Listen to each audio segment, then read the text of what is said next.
Welcome to Mess of Beers. My name is Matt. We do the beer stuff here.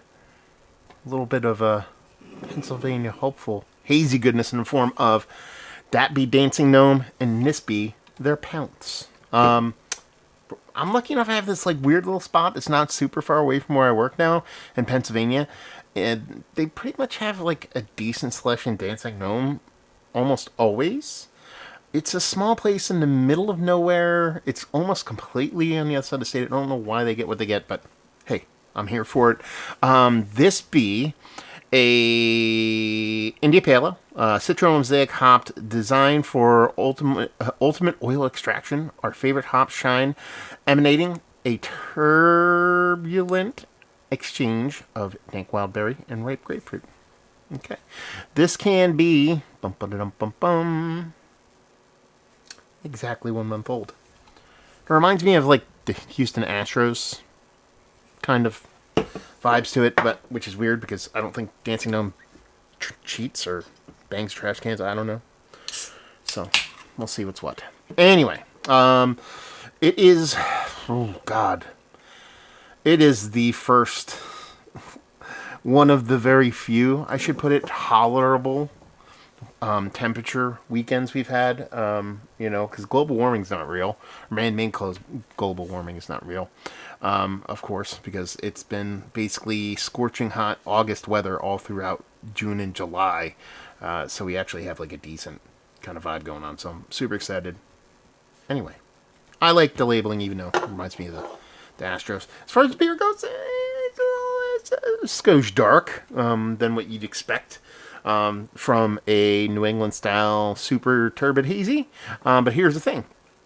I talked about an oil extraction method. Usually some of these kind of oil-based or oil extraction-based beers do tend to be a little bit darker. And the head kind of rings true on that too, because it's got this kind of soapiness to it, but it lacks that like super tight fluffiness to it. So it looks the part of a hazy, but more so like a Midwestern hazy or like a fresh hop hazy, as opposed to just a straight up New England style hazy.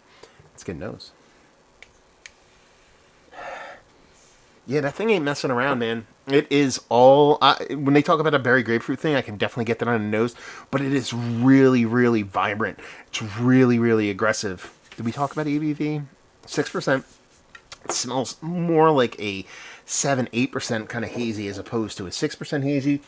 Just gobs and gobs of green on top of that big grapefruit orange citrus kind of thing with that kind of... I wouldn't necessarily go like red berry on this. I could see where they're going with that, but to me, it's probably... You know what? I'm lying. I think I'll go with red berry on that because it's not a stone fruity thing. It's not a tropical fruit thing, but it has this inherent kind of big green hop pellety or oil extracted kind of thing going on. I think it's going to be quite pungent. Well, it is quite pungent. It can be quite volumetric actually in the taste. It smells like a really fun hazy, but I don't think it's going to be afraid of being bittering, and I don't think it's going to be afraid of showing some hops in there.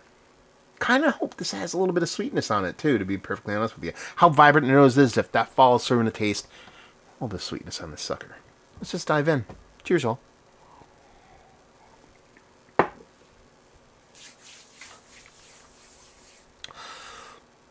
That's the Ranky Dink. That's the Ranky Dink.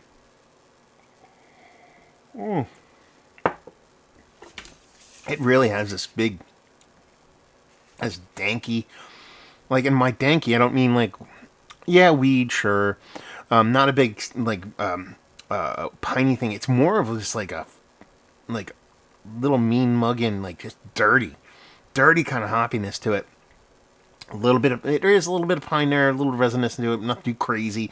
There's a little bit of weediness to it. There's a little bit of onion scallioniness to it. It just has that mean mug inside of hops you don't see all that often. You get that citrus in there. It is very much a grapefruit thing.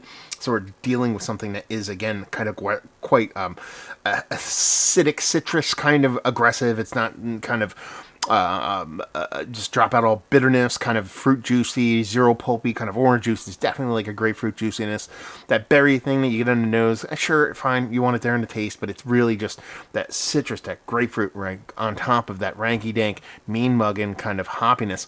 It brings several different kind of bittering components to the table. Very pithy, very, like I said, oniony, scalliony, garlicky, while at the same time having a bit of those West Coast vibes to it. I think this is actually a super fun beer. Not what I expected. Dancing Gnome, you'll see your own Dancing Gnome, relatively fresh. Oh, Citra and Mosaic, blah, blah, blah, blah, blah. But when they talked about designed for the ultimate oil extraction, that led me down a little bit of a path thinking, okay, this probably is going to be something that is a little bit kind of not afraid of bittering, not afraid of mead mugging, and it actually gets beyond that. It is this really fun, really cool kind of play on these hops that you don't really see all that much. Citra Mosaic is kind of like the, the holy, not triumvirate, because you need 3 for that, but duumvirate, I don't know. When it comes to kind of beers nowadays, but you don't get this kind of vibe from them. To get this kind of vibe and have it come off not just fun, but tasty AF is a very fun combination, and I'm here for it. So yeah, Dancing Gnome, Pounce. I wonder what this like fresh. I don't know. It's a little darker. They have a little oxidation going on it. Temper a little bit of that fruit portion of the show. If it did, it didn't ruin this beer by any stretch of imagination. It just made it a bit more kind of aggressive on that bittering, pithy end. I dig it. I'm here for it. I love it. I'm a fan. It's one of the better hazies I've had as of late, especially relatively low ABV. Yes, Mount Rushmore status worthy of being up there. Probably just on the outside looking in, just because I've had ones that have done me just a little bit better. Value and availability, I don't know what I paid for this. I think I paid way too much for this because I bought 2 things and I didn't really think about price. And driving, I'm like, wait a minute, I bought this and that costs that. So I would want this 6% the kind of beer is to be around $16 a 4-pack. Let's put it that way. Leave you with, if you like what we like this beer. If you like the old school Midwestern hazy, you dig on the West Coast, but you like that new school through and through, and you wish they had a 3-way melange, a triumvirate, if you will, of hoppy goodness, then you will dig this. So there you go. Reviewing the books, hopefully enjoyed. Dancing Gnome. Have you been to the brewery? Have you had their beers? Have you had this beer? I'm really curious to see if anybody's had this beer. Different batches, fresher, if it's kind of different than what I've described. Really curious. Any thoughts? Put those down below. Hopefully enjoyed the review. Hopefully enjoying a little bit of a Western PA Pittsburghian goodness. Hope to see you next time. Cheers, y'all.